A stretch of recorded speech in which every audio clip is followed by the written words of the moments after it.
தமிழகத்தில் வாக்குரிமை உள்ள வட இந்தியர்கள் அனைவரும் பாஜகவை சேர்ந்தவர்கள் என்று நாம் தமிழர் கட்சியின் ஒருங்கிணைப்பாளர் சீமான் தெரிவித்துள்ளார். தேனியில் செய்தியாளர்களை சந்தித்த அவர், கோவை தெற்கு தொகுதியில் வானதி சீனிவாசனின் வெற்றிக்கு வட இந்தியர்களின் வாக்குத்தான் காரணம் என்று தெரிவித்தார். தமிழ்நாட்டிலிருந்து தமிழர்களை வட இந்தியர்கள் அடித்து விரட்டும் காலம் வரும் என்றும் சீமான் எச்சரிக்கை விடுத்துள்ளார். இந்த நாட்டின் இந்த நிலத்தின் அரசியலையும் அதிகாரத்தையும் அவன் தீர்மானிச்சிட மாட்டானா? அந்த வட இந்திய வாக்காளன் முழுக்க பிஜேபி வாக்காளன் தான், பிஜேபி ஓட்டர்ஸ் தான். இந்த கோவை தெற்குல அம்மா வானதி சீனிவாசன் வென்றது 20,000 வாக்கு வித்தியாசத்துல. இந்த 20,000 வட இந்திய வாக்கு தான்.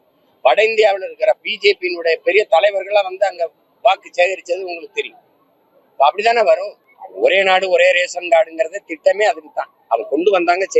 சரி உழைக்கிறான், வேலை செய்யறான், சரி குடும்ப அட்டை கொடுத்தா சாப்பிட்டு போகணும். தேர்தல்னா வாக்கு போய் அவன் மண்ணில் செலுத்திட்டு வர. நீ இங்க கொடுத்துட்டீங்கன்னா அவ்வளவுதான் முடிஞ்சது. வாக்குரிமை கொடுக்க கூடாது, வாக்குரிமை கொடுக்க கூடாது. நீங்க தேர்தல் வரும்போது நீ போய் மண்ணில் ஓட்ட போட்டு வா, அவ்வளவுதான் சொல்றேன்.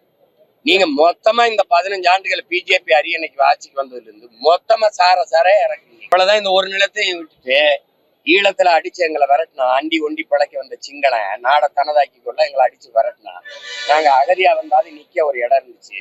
இங்க இருந்து அடிச்சு விரட்டினா எங்க போவோம்னு நீங்களே வீட்டுல போய் யோசிச்சு பாருங்க. விரட்டுவான். நான் என் தாய் மீது, என் தமிழ் மீது, என் தலைவன் மீது ஆணையிட்டு சொல்றேன், உறுதியா விரட்டுவான்.